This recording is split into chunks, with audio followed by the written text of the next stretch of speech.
السلام عليكم ورحمة الله بسم الله والحمد لله والصلاة والسلام على رسول الله وعلى آله وصحبه الفائزين برضا الله ما بعد.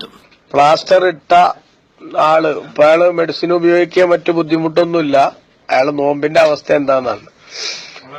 രോഗം കൊണ്ട് പ്രയാസമില്ലാത്ത അവസ്ഥയാണെങ്കിൽ പിന്നെ അയാൾക്ക് നോമ്പ് അതേ സമയത്ത് നോൽക്കാതിരിക്കാൻ തടസ്സമൊന്നുമില്ല.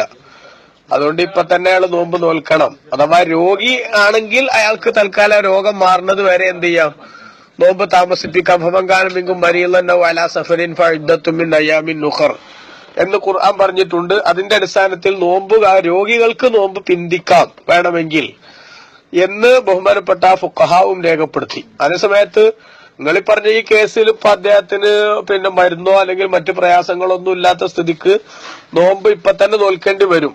ബുദ്ധിമുട്ടില്ലാത്ത അവസ്ഥയാണെങ്കിൽ, അതായത് ഒരു രോഗം നിലനിൽക്കുന്നുവെങ്കിൽ വേണമെങ്കിൽ ഇപ്പൊ താമസിപ്പിക്കാം. പക്ഷെ പിന്നീട് ആ നോമ്പ് കളാ വീട്ടേണ്ടി വരും. അതുകൊണ്ട് പരമാവധി നോമ്പ് ഇപ്പൊ തന്നെ നോൽക്കലാണ് അതിന്റെ നിയമം എന്ന് സൂചിപ്പിക്കുന്നു. ഈ തയമ്മം ചെയ്യേണ്ടത് കയ്യിലും മുഖത്തുമാണ്. അപ്പൊ ഇതിൽ കൈ തന്നെ മുറിഞ്ഞിട്ടുള്ള ഇപ്പൊ എന്താ കാട്ടുക എന്നാണ്. അതിൽ പരമാവധി ഈ മണ്ണ് എത്തിക്കാൻ പറ്റുന്ന ഭാഗത്തൂടെ, അതായത് പ്ലാസ്റ്റർ കെട്ട സ്ഥലമാണെങ്കിൽ അവിടെ ഒന്നും ചെയ്യേണ്ടതില്ല. ബാക്കി ഭാഗത്ത് എന്ത് ചെയ്യുക, മുഖത്തും തടവുക, അതേപോലെ കയ്യിന്റെ മറ്റു ഭാഗങ്ങളിലും മണ്ണുകൊണ്ട് തടവുകയാണ് വേണ്ടത്. കൈ മുറിഞ്ഞെടുത്താണ് തയമ്മം ചെയ്യണതെങ്കിൽ കൈ കഴുകേണ്ട സമയത്ത് തന്നെ ആയിരിക്കണം തയമ്മം ചെയ്യേണ്ടത്. അതായത് ഒന്നുകിൽ മുഖം കഴുകി കഴിഞ്ഞതിന് ശേഷം ആദ്യം തയമ്മം ചെയ്യുക, എന്നിട്ട് കയ്യിന്റെ മറ്റു ഭാഗങ്ങൾ ഈ പ്ലാസ്റ്റർ ഇല്ലാത്ത ഭാഗം കഴുകുക. അല്ലെങ്കിൽ ആദ്യം കഴുകുക കയ്യ്, എന്നിട്ട് അത് കഴിഞ്ഞതിന് ശേഷം തയമ്മം ചെയ്യുക. എന്നാൽ തല തടവണതിന് മുമ്പ് മുഖം കഴുകി കഴിഞ്ഞതിന് ശേഷമാണ് അവിടെ തയമ്മം ചെയ്യേണ്ടത്. കാരണം വുളൂവിനെ സംബന്ധിച്ചിടത്തോളം ഓരോ അവയവത്തിന്റെയും ശുദ്ധീകരണം പൂർത്തിയായതിനു ശേഷം അടുത്ത അവയവത്തിലേക്ക് കടക്കാൻ പറ്റുള്ളൂ. അപ്പൊ കയ്യിലാണ് മുറിവെങ്കിൽ ആ കയ്യിന്റെ മുറിവിന് വേണ്ടി തയമ്മം ചെയ്തതിന് ശേഷമാണ് തല തടവലിലേക്ക് പോകാൻ പറ്റുക. അതേപോലെ തന്നെ മുഖം കഴുകി കഴിഞ്ഞാലേ കയ്യിന്റെ കഴുകാനുള്ള സമയം തുടങ്ങുള്ളൂ. അതുകൊണ്ട് മുഖം കഴുകിയതിന് ശേഷമേ അത് പറ്റുള്ളൂ എന്നുകൂടി അവിടെ ശ്രദ്ധിച്ചാൽ മതി എന്നുണർത്തുന്നു. രണ്ടാമത്തത് അദ്ദേഹത്തിന്റെ അതായത് ഇതുപോലുള്ള ആളുകളുടെ ഒക്കെ നിസ്കാരത്തെ സംബന്ധിച്ചിടത്തോളം വുളു, അതേപോലെ കാലിനാണുള്ള പ്ലാസ്റ്റർ ഉള്ളത്. ആ കാലിൽ നിന്ന് പ്ലാസ്റ്റർ ഇല്ലാത്ത ഭാഗം കാല് കഴുകേണ്ട സമയമാകുമ്പോ കഴുകുകയും, എന്നിട്ട് കാലിന്റെ കുറവ്, അതായത് പൂർണ്ണമായി കഴുകൽ നടക്കാത്തത് കൊണ്ട് കാലിന് വേണ്ടി ഒരു തയമ്മം ചെയ്യുകയും വേണം.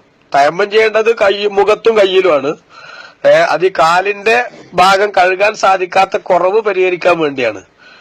അങ്ങനെ അപ്പൊ ഒന്നു ചെയ്യാൻ സാധാരണ പോലെ ബാക്കിയൊക്കെ കഴുകി കഴിഞ്ഞതിന് ശേഷം കാല് കഴുകേണ്ട സ്ഥലം വരുമ്പോ പ്ലാസ്റ്റർ ഇല്ലാത്ത ഭാഗങ്ങളിലെല്ലാം വെള്ളം കൊണ്ട് കഴുകുകയും അതിനു വേണ്ടി തയമ്മം ചെയ്യുകയും ചെയ്യണം. നിസ്കാരത്തെ ഹലാലാക്കുവാൻ വേണ്ടി തയമ്മം ചെയ്യുന്നു എന്ന് നിയ്യത്ത് ചെയ്തുകൊണ്ട് മുഖത്ത് കുറച്ച് ശുദ്ധിയുള്ള മണ്ണ് വെച്ച് കൈകൊണ്ട് പിന്നെ ആ മണ്ണിലടിച്ച് ഒരു തവണ മുഖം തടവുകയും രണ്ടാമത്തെ തവണ ആ മണ്ണിൽ അടിച്ച് രണ്ട് കൈയും തടവുകയും ചെയ്യുകയാണ് തയമ്മമിന്റെ രീതി. ആ രീതിയിൽ തയമ്മം ചെയ്യണം, മനസ്സിലായോ? എന്നിട്ട് നിസ്കരിക്കും വേണം. ഈ പ്ലാസ്റ്റർ ഇടുന്ന സമയത്ത് അദ്ദേഹം ഒന്നുകൂടെ ആയിരുന്നു ആ പ്ലാസ്റ്റർ ഇട്ടിരുന്നതെങ്കിൽ പിന്നെ നിസ്കാരം മടക്കേണ്ടയില്ല. അല്ലെങ്കിൽ ആ നിസ്കാരം മടക്കി നിസ്കരിക്കുകയും വേണമെന്നാണ് പ്രബലമായിട്ടുള്ള മസല. ഞാൻ അവിടേക്ക് പോണില്ലെങ്കിലും ഇപ്പൊ നിസ്കാരം ഈ രൂപത്തിൽ തന്നെ ചെയ്യണം എന്ന് അത് സംബന്ധമായി സൂചിപ്പിക്കുന്നു.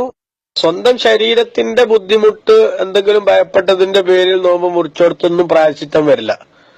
മറ്റൊരാളുടെ കാരണത്തിന് വേണ്ടി ഇവ നോമ്പ് മുറിക്കുന്നിടത്താണ് പ്രായശ്ചിത്തം വരിക. ഉദാഹരണം, ഒരു ഗർഭിണി അല്ലെങ്കിൽ മുലയൂട്ടുന്ന സ്ത്രീ കുട്ടിക്ക് എന്തെങ്കിലും പ്രയാസാവും എന്നതിന്റെ പേരിൽ പേടിച്ചിട്ടാണ് നോമ്പ് ഒഴിവാക്കിയതെങ്കിൽ അപ്പൊ എന്താക്കണം, ഒരു പ്രായശ്ചിത്തം കൊടുക്കണം.